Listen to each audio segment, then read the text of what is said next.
கர்த்தருடைய கண்கள் அவருடைய பிள்ளைகள் மேலே எப்பொழுதும் நோக்கமாக இருக்கிறது என்பதை குறித்து நாம் தியானித்துக் கொண்டிருக்கிறோம். இன்றைக்கு 4வது நாள்.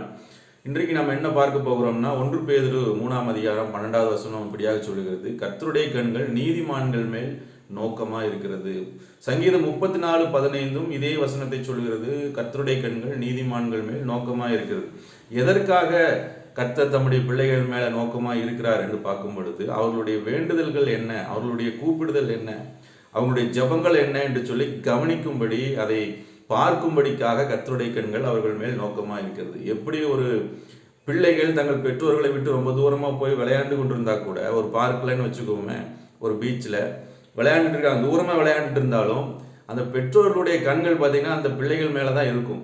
அவங்க வேற ஏதாவது பக்கம் பேசி கொண்டிருந்தாலும் அவங்களுடைய கவனம் அந்த பிள்ளைகள் மேலேயே இருக்கும். அதை போல தான் கர்த்தருடைய கண்களும் நம்ம மேலே நோக்கமாக இருக்கிறது. எதற்காகனா நம்முடைய ஜெபங்களை கவனிக்கிறதுக்காக. ஆனால் நம்முடைய ஜெபங்கள் பெரும்பாலும் எப்படி இருக்குது அப்படின்னா, என் குடும்பம் அப்படின்னு சொல்லி நம்முடைய ஒரு சுயநலமான ஜெபங்கள் தான் இருக்குது. எனக்கு தேவையானது, என்னுடைய குடும்பத்துக்கு தேவை, என்னுடைய பிள்ளை, என்னுடைய மனைவின்னு சொல்லி இப்படி தான் நம்முடைய ஜெபங்கள் பெரும்பாலும் இருக்குது. இது மறுக்க முடியாது. ஆனால் நம்முடைய ஜெபங்கள் எப்படி இருக்க வேண்டும் என்று சொல்லி யோபுவின் புஸ்தகத்தில் கடைசி அதிகாரத்தில் நம்ம வாசிக்க முடியும். அதில் யோபுவின் நண்பர்களை குறித்து கர்த்தர் சொல்லும்போது, அவர்கள் என்னை குறித்து நிதானமாய் பேசவில்லை அப்படின்னு சொல்கிறார். என்ன காரணம்னா, அவருடைய யோபுவினுடைய நண்பர்கள் அவங்களுடைய சொந்த அனுபவத்தை வைத்து யோபுவினுடைய அந்த நிலைமையை பார்த்தா யோபுவையே குற்றப்படுத்தி பேசினதுனால கர்த்தருக்கு அவர்கள் மேல் கோபம் உண்டது.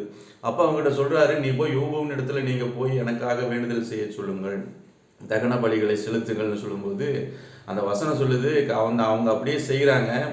யோபு தன்னுடைய நண்பர்களுக்காக வேண்டுதல் செய்தான் அப்படின்னு சொல்லிட்டு வரும்பொழுது, அதுக்கு முந்தின வசனத்தில் பார்க்கும்போது 9வது வசனத்தில் கர்த்தர் யோபுவின் முகத்தை பார்த்தார் என்று சொல்லி அங்கே வசனம் வரும்.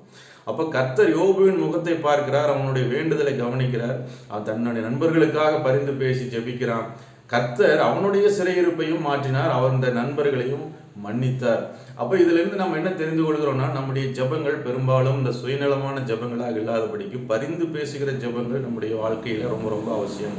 நம்முடைய சபைக்காக நம்ம ஜெபிக்கலாம், நம்முடைய நண்பர்கள், நம்முடைய உறவினர்கள், கர்த்தரை அறியாத ஜனங்களுக்காக நம்ம ஜெபிக்கலாம், தேசத்துக்காக ஜெபிக்கலாம், தேசத்தில் நிலவுகிற அசாதாரண சூழ்நிலைகள் மாறும்படி, கர்த்தருடைய சித்தம் நிறைவேறும்படி நம்ம ஜெபிக்கலாம், ஊழியக்காரர்களுக்காக நம்ம ஜெபிக்கலாம்.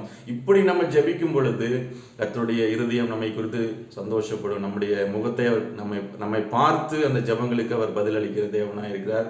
அதனால் நம்முடைய ஜெபங்கள் ரொம்ப ரொம்ப முக்கியம். God bless you. மீண்டும் நாளைக்கு சந்திப்போம்.